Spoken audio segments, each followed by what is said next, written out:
ആദം നബി അലൈഹിസ്സലാം മുതൽ അഷ്റഫുൽ ഖൽഖായ തങ്ങൾ വരെയുള്ള 1,24,000 പരം വരുന്ന അംബിയാ മുർസലീങ്ങളുണ്ടല്ലോ, അവര് ജന്നാത്തുൽ ഫിർദൗസിന്റെ അവകാശികളാണ്. രണ്ടാമത്തെ അവകാശി ആരെന്നറിയുവോ? അത് അല്ലാഹുവിന്റെ ദീനിന് വേണ്ടി പോരാടിയവരുണ്ടല്ലോ, അല്ലാഹുവിന്റെ ദീനിന് വേണ്ടി ശഹീദായവരുണ്ടല്ലോ. ആ ശുഹദാക്കൾക്ക് കിട്ടുന്ന പ്രതിഫലമാണെന്ന് ആദരവായ പ്രവാചകൻ നബി മുഹമ്മദ് മുസ്തഫ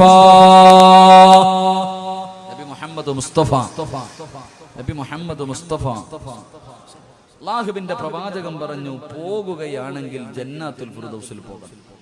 സ്വർഗത്തിൽ പോകുകയാണെങ്കിൽ ജന്നാത്തുൽ ഫിർദൗസ് എന്ന സ്വർഗത്തിൽ പോകണമെന്ന് നബി മുഹമ്മദ് മുസ്തഫ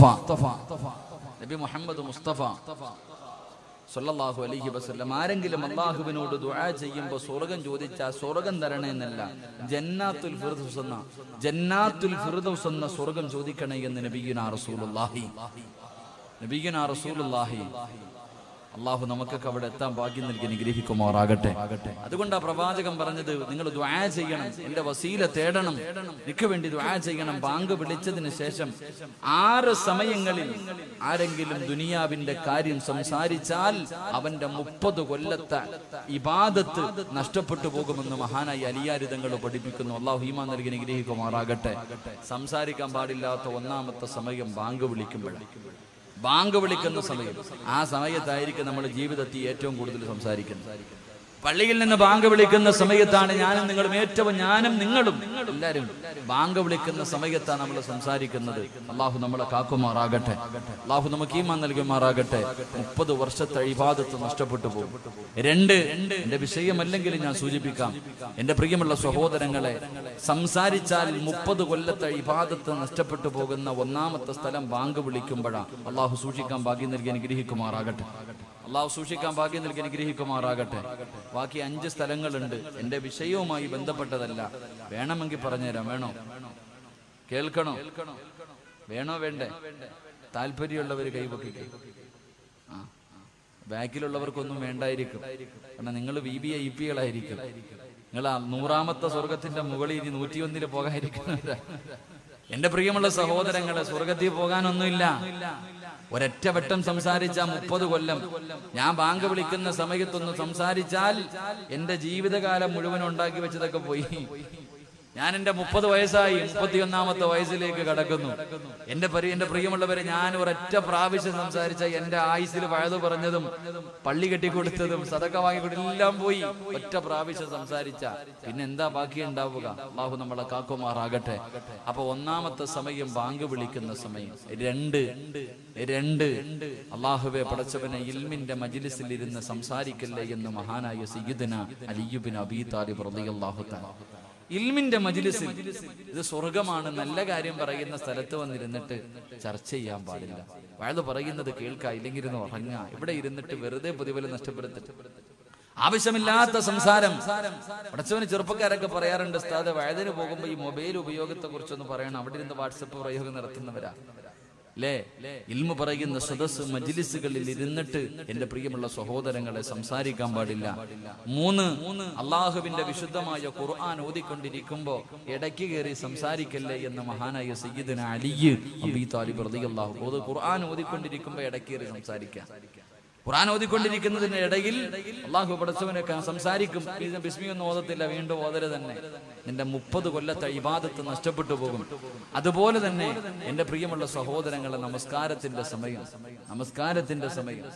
നമസ്കരിക്കുന്നതല്ല, നമസ്കാരത്തിന്റെ സമയത്ത് പോലും കൈകെട്ടാൻ വേണ്ടി കയറി നിയ്യത്തൊക്കെ ചെയ്ത് എന്നിട്ട് സംസാരിക്കുന്നവരുണ്ട്. അതുപോലെ തന്നെ അവിടെ നിന്ന് പഠിപ്പിക്കുന്നുണ്ട്, എന്റെ പ്രിയമുള്ള സഹോദരങ്ങളെ, ഖബറിന്റെ ചാരത്ത് നിന്ന് സംസാരിക്കല്ലേ എന്ന് നബി മുഹമ്മദ് മുസ്തഫ. ഖബറിന്റെ ചാരത്ത് നിന്ന് സംസാരിക്കാൻ പാടില്ല. എന്റെ പ്രിയമുള്ള സഹോദരങ്ങളെ, എല്ലാ ചർച്ചകളും നടക്കുന്നത് പള്ളിക്കാട്ടില്ല. ഖബറിന്റെ ചാരത്ത് ഒരു മയ്യത്ത് കൊണ്ടുപോയി ദുനിയാവിന്റെ തൊലിക്ക് മുകളിൽ മോഹങ്ങളും സ്വപ്നങ്ങളും കണ്ട് ജീവിച്ചിരുന്ന പച്ചയായ ഒരു മനുഷ്യനെ കൊണ്ടുപോയി കുഴിച്ചിട്ടിട്ട് അവന്റെ നെഞ്ചത്ത് വാശിയോടെ 3 പിടി മണ്ണും വാരി എറിഞ്ഞിട്ട് പറയാറുണ്ട്, നിന്നെ മണ്ണിൽ നിന്ന് സൃഷ്ടിച്ചു, അവിടേക്ക് തന്നെ നിന്നെ മടക്കി എന്ന് പറഞ്ഞു മണ്ണും വാരി നെഞ്ചത്തിട്ടിട്ട് അവിടെ നിന്നുകൊണ്ട് സംസാരിക്കുന്നവരുണ്ട്.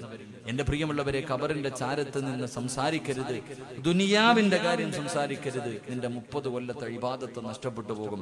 എന്റെ പ്രിയമുള്ള സഹോദരങ്ങളെ, ആറാമത്തത് ജനാസ കൊണ്ടുപോകുമ്പോൾ ഒരു മനുഷ്യന്റെ മയ്യത്ത് ഇങ്ങനെ പള്ളിയിലേക്ക് അടക്കുന്നതിന് വേണ്ടി കൊണ്ടുപോകുമ്പോൾ പുറകെ കൂടെ ഇങ്ങനെ പറഞ്ഞിട്ട് പോകുന്നവരുണ്ട്.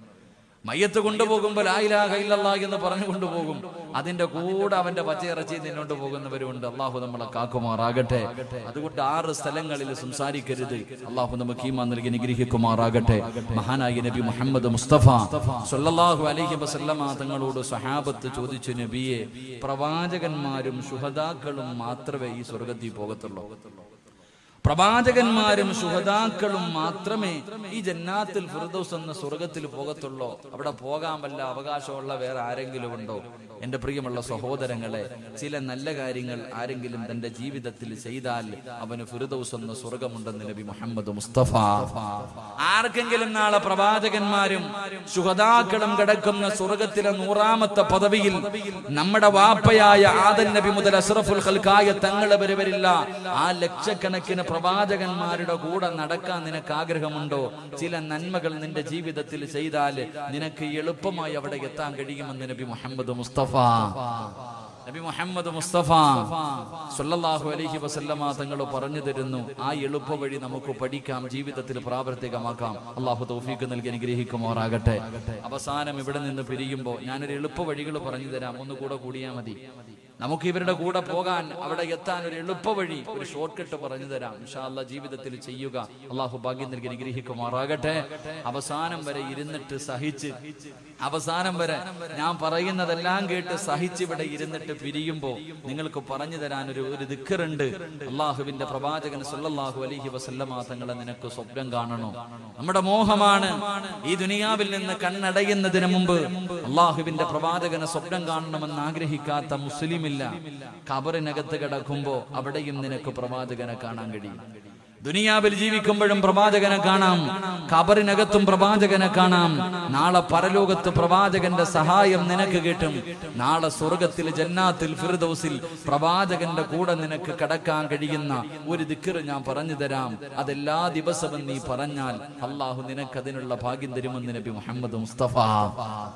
ഒരേ ഒരു ദിക്ർ ഞാൻ പറഞ്ഞു തരാം. ഈ ദിക്ർ പറഞ്ഞാൽ കിട്ടുന്നത് ദുനിയാവിൽ റസൂലുള്ളാഹിനെ നിനക്ക് സ്വപ്നം കാണാൻ കഴിയും. ഖബറിനകത്ത് പോകുമ്പോ നിനക്ക് അതിനകത്തും കാണാം, റസൂലുള്ളാഹിനെ കാണാൻ കഴിയും.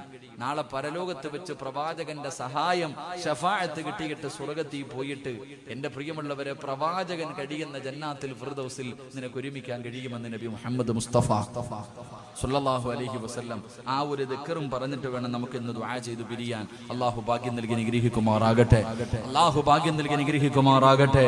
അല്ലാഹുവിന്റെ പ്രവാചകൻ സ്വല്ലല്ലാഹു അലൈഹി വസല്ലം തങ്ങൾ പറഞ്ഞു കൊടുക്കുമ്പോൾ ജന്നാത്തുൽ ഫിർദൗസ് എന്ന് പറയുന്ന സ്വർഗ്ഗത്തിന്റെ അനുഗ്രഹത്തിനെ കുറിച്ച്, ആ 100ാമത്തെ പദവിയിലെ പ്രതിഫലത്തെ കുറിച്ച് അല്ലാഹുവിന്റെ പ്രവാചകൻ പറഞ്ഞു കൊടുക്കുമ്പോ സഹാബത്ത് ചോദിക്കുന്നു, നബിയേ യാ റസൂലല്ലാഹ്, അല്ലാഹുവിന്റെ പ്രവാചകരെ, ആ ജന്നാത്തുൽ ഫിർദൗസ് എന്ന് പറയുന്ന സ്വർഗ്ഗത്തിന്റെ അവകാശികളാരാ? ആ സ്വർഗ്ഗത്തിൽ കിടക്കുന്നവരാരാ നബിയേ? ഏത് നന്മയാ നബിയേ? ഏത് നന്മയാ നബിയേ? ഒന്ന് പറഞ്ഞു തരുവോ നബിയേ? അല്ലാഹുവിന്റെ പ്രവാചകൻ അവിടെ നിന്ന് പറഞ്ഞു കൊടുക്കുകയാണ്. ഈ പാതിരാത്രി തിരക്കുകൾ മുഴുവനും മാറ്റിവെച്ചിട്ട് ഈ പുണ്യമായ സദസ്സിന്റെ 4ാമത്തെ ദിവസം ഈ സ്വർഗ്ഗത്തിൽ ഒരുമിച്ച് കൂടിയ ചെറുപ്പക്കാരാ, അല്ലാഹുവിന്റെ അനുഗ്രഹങ്ങൾ കൊണ്ട് നിറച്ച സ്വർഗ്ഗത്തിലെ 100ാമത്തെ പദവിയായ പ്രവാചകന്മാര് കിടക്കുന്ന സ്വർഗ്ഗത്തിൽ നിനക്ക് കിടക്കണമെന്ന മോഹമുണ്ടോ? ആഗ്രഹമുണ്ടോ പൊന്നുമോരെ? ആഗ്രഹമുണ്ടോ പൊന്നുമോരെ? അല്ലാഹുവിന്റെ പ്രവാചകൻ ഒന്നാമതായി പറഞ്ഞു തരികയാ, എന്റെ പ്രിയപ്പെട്ട മുസ്ലിമേ, അല്ലാഹു നിനക്ക് തന്നിരിക്കുന്ന ആയുസ്സുണ്ടല്ലോ, അല്ലാഹു നിനക്ക് തന്നിരിക്കുന്ന ഈ ജീവിതം